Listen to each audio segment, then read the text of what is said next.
Hola mis estimados, ¿qué tal? ¿Cómo están? Vamos a continuar con el tema de los estados financieros. Vamos a ver un poco en qué consiste particularmente este tema. Se le conoce a estados financieros también como la información financiera o informes financieros.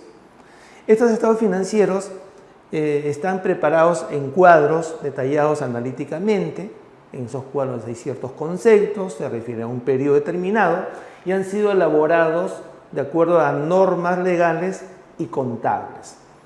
Mediante estos estados financieros, las empresas, los directivos, pueden conocer en qué situación financiera y económica se encuentra una empresa, correspondiente a un determinado periodo. Ahora veamos las clases de los estados financieros. Tenemos primero de propósito general. ¿Por qué se le conoce un poco de propósito general? Porque así, por ejemplo, nos dice la NIC número 1, la Norma Internacional de Contabilidad, nos dice que hay 4 estados financieros. ¿Cuáles son? El estado de situación financiera, conocido como balance general, el estado de resultados, conocido como el estado de ganancias y pérdidas, el estado de cambios en el patrimonio y el estado de flujos de efectivo. Estos estados financieros comprenden la contabilidad de toda empresa. Pero también tenemos los estados financieros de propósito específico. Quiere decir, va a depender quién quiere utilizar los estados financieros, ¿no es cierto? Algunas personas, entidades nos van a pedir, por ejemplo, estados financieros básicos. Nos pueden pedir, por ejemplo, dentro de estados financieros básicos, el estado de situación financiera y el estado de resultados. Hay otra persona que nos puede pedir dentro de estados financieros básicos el estado de situación financiera, el estado de resultados y el estado de flujo efectivo. ¿No es cierto? Va a depender de esos detalles, de los pedidos que nos hagan.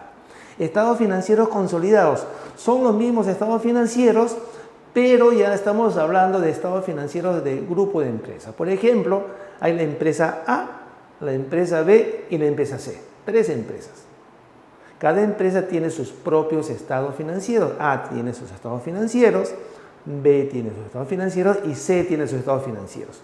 Pero como son empresas de los mismos dueños, el grupo de empresas, entonces esos dueños quieren saber en conjunto qué contiene sus estados financieros, en qué situación se encuentran sus inversiones, por ejemplo. Entonces se juntan las tres empresas y se arman los estados financieros consolidados. O sea, los estados financieros, en resumen, de las 3 empresas. Estados financieros proyectados. Son los mismos estados financieros, pero ¿con qué particularidad? ¿No es cierto? Termina un año, por ejemplo, y se elaboran y se formulan los estados financieros. Se conoce en qué situación se encuentra una empresa. Sin embargo, los directivos quisieran saber, o algunos desean saber, cómo les puede ir en el futuro, cómo les puede ir el próximo año o en el siguiente o subsiguiente. Entonces piden al contador, al área de contabilidad de la empresa, que prepare estados financieros proyectados, estados financieros que nos va a reflejar en qué situación financiera y económica se puede encontrar la empresa en los próximos años. El estado de costo de producción, eso ocurre solamente en las empresas industriales, ¿no es cierto? Se conoce cuánto es la materia prima consumida, la mano de obra, los gastos de fabricación. Estados financieros intermedios, los estados financieros pueden presentarse cada mes, cada trimestre, cada semestre, por ejemplo. Los estados financieros en liquidación, la empresa ya se fue a la quiebra, se está extinguiendo, entra al proceso de liquidación, se preparan estados financieros y por ahí hay otros estados financieros cortos que ocurren de acuerdo al giro de negocio. Muy bien, veamos ahora los objetivos de los estados financieros.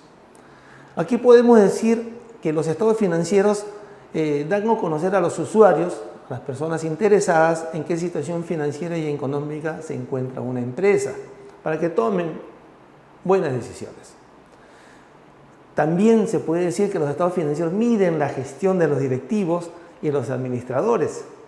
Quiere decir, por ejemplo, en los estados financieros podemos ver año tras año si la empresa ha vendido más o ha vendido menos. ¿Y quién es responsable si la empresa ha vendido más o ha vendido menos? ¿Quiénes son? El área de ventas, ¿no es cierto? El área de ventas. Entonces, mediante los estados financieros se está midiendo la gestión del área de ventas, ¿no es cierto? Y así de cualquier área.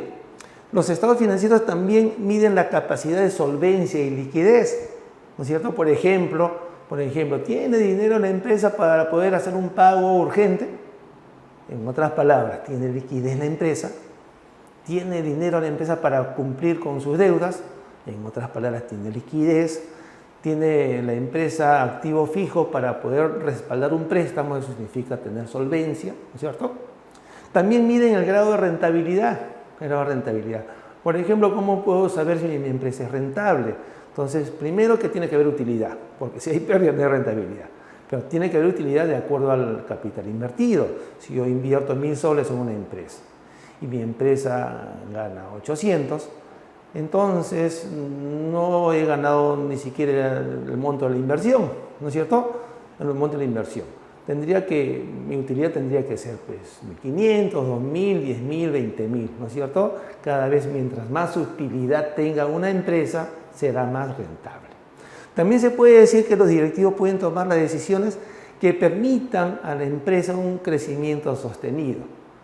Siempre uno de sus principales propósitos de todo empresario es que sus empresas crezcan. Cuando una empresa está creciendo, entonces esa empresa está logrando los propósitos esperados.